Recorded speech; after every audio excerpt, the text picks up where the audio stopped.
On Christmas Day 1066, beneath the freshly consecrated Romanesque arches of Westminster Abbey, William the Bastard sought to transmute his bloody military victory at Hastings into unassailable divine right.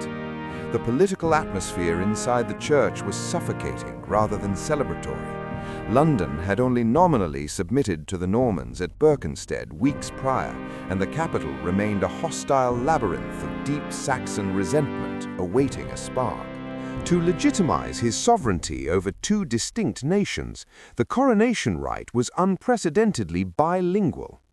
Aldred, the Archbishop of York, presented the king to the English, while Geoffrey, Bishop of Coutances, translated the liturgy into Norman French.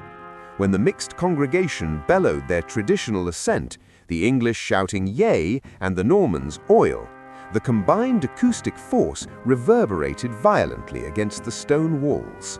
Stationed outside the abbey, the Norman cavalry guard, already paranoid and alienated in a foreign land, catastrophically misinterpreted this thunderous roar of loyalty as the signal for a Saxon uprising or assassination attempt.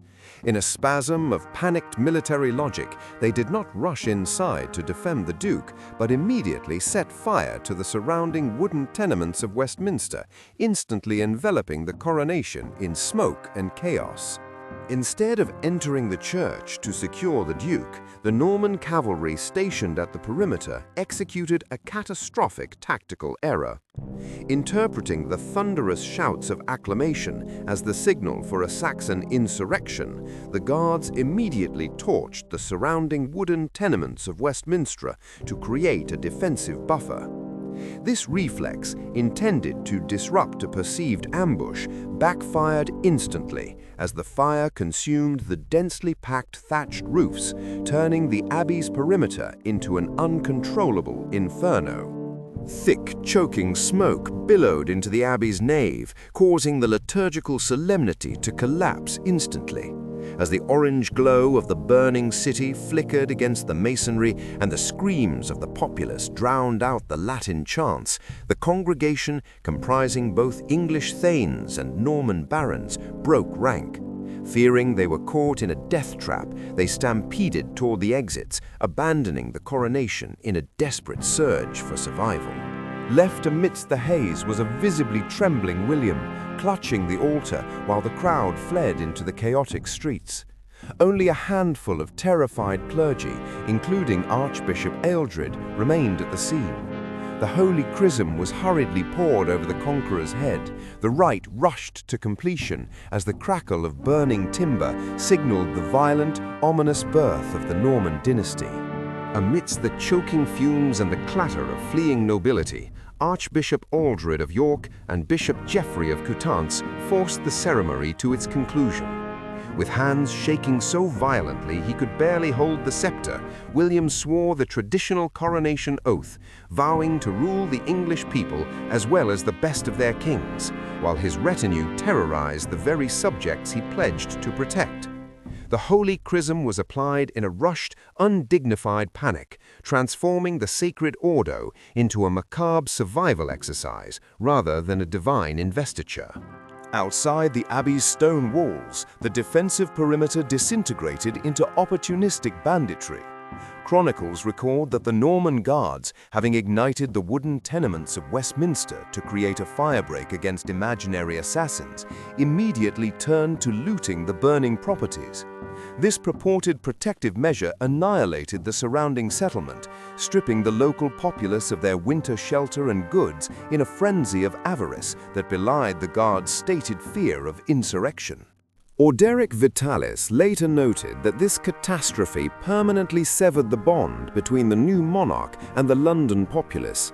The English, observing their homes reduced to ash on the holiest day of the Christian calendar, recognized the Normans not as legitimate successors to Edward the Confessor, but as existential threats.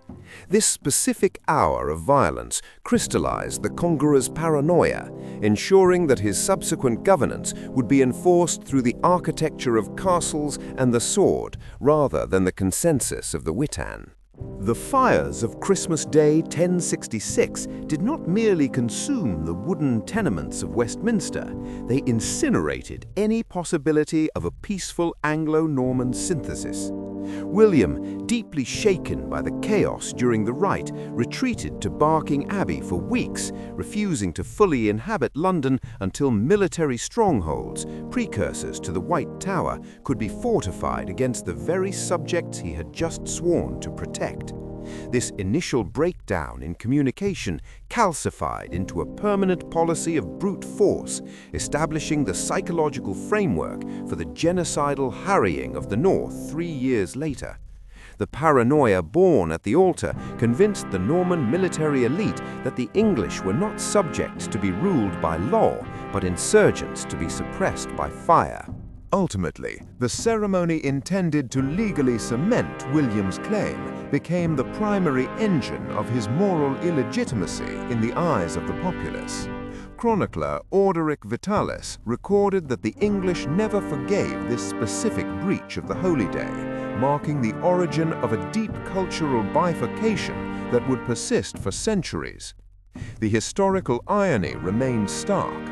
The ritual shout of affirmation, misinterpreted across a linguistic divide, sparked the inferno that defined the conquest. William the Bastard secured his crown amidst the smoke, but the catastrophic misunderstanding of 1066 ensured that the Normans would remain an occupying army rather than accepted sovereigns for generations to come.